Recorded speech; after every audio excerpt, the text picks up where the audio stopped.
The lovely Annalise sent me a message saying, what are the best oils to use for heavy menstrual clotting? It's very, very, very brave of you, Annalise, to ask this so openly. I think there's loads of us that would that understand what you're going through, and it's horrible, isn't it? And I know that Annalise is at that time of life that she's not quite at that time of life. She's not menopausal yet. She's perimenopausal, which, so my girl, and it's miserable. And if the menopause is worse than this, I'm not looking forward to it. But I can tell you what I've been using. So, perimenopausal. First of all, you'll go on most sites and they'll say to you, use clary sage for menstrual problems, for pain, and for menopause. And so you go clary sage. And then the next day you think, why am I ripping everybody's heads off?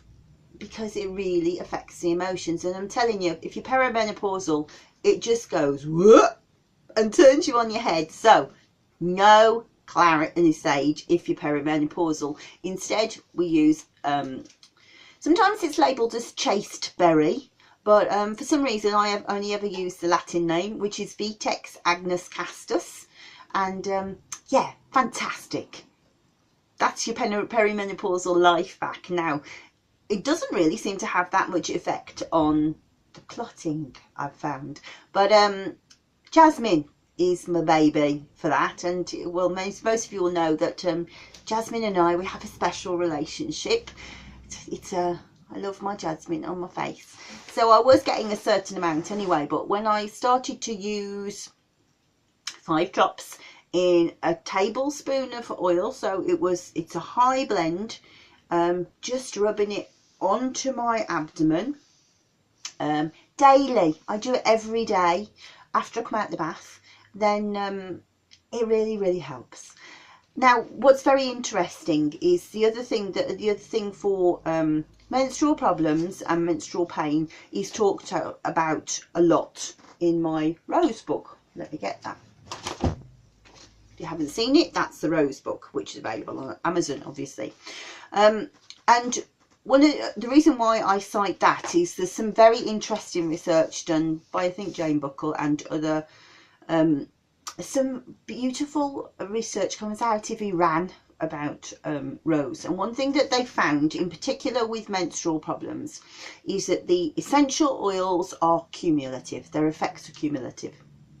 So while you're using it to begin with, you get a bit of an effect, but if you can use it over your entire cycle, when the second cycle comes round, it's like, I feel like a different person. And so it's really important that we're using it every day. We're using it to thin blood. Jasmine is a really complex oil, and if any of you have taken my my course, you can find the link to my course in the back of the books if you haven't found it before. There's like a discount rate for people who want to do it. And I talk a lot about jasmine, and it's very good for things that are hot and inflamed and gushing and too aggressive. Incidentally, that similar kind of nature is spikenard too. So if you're really in pain, then spikenard would be a good way to go. But just calming that internal rush of too much vigour, too much energy, that's very much Indian medicine, Ayurvedic medicine. But the best oil to use for that is jasmine, and you will find that the clots are less angry. So that's very interesting, isn't it? So Annalise, here's to a better flow, my darling. Best oils to use for menstrual clots.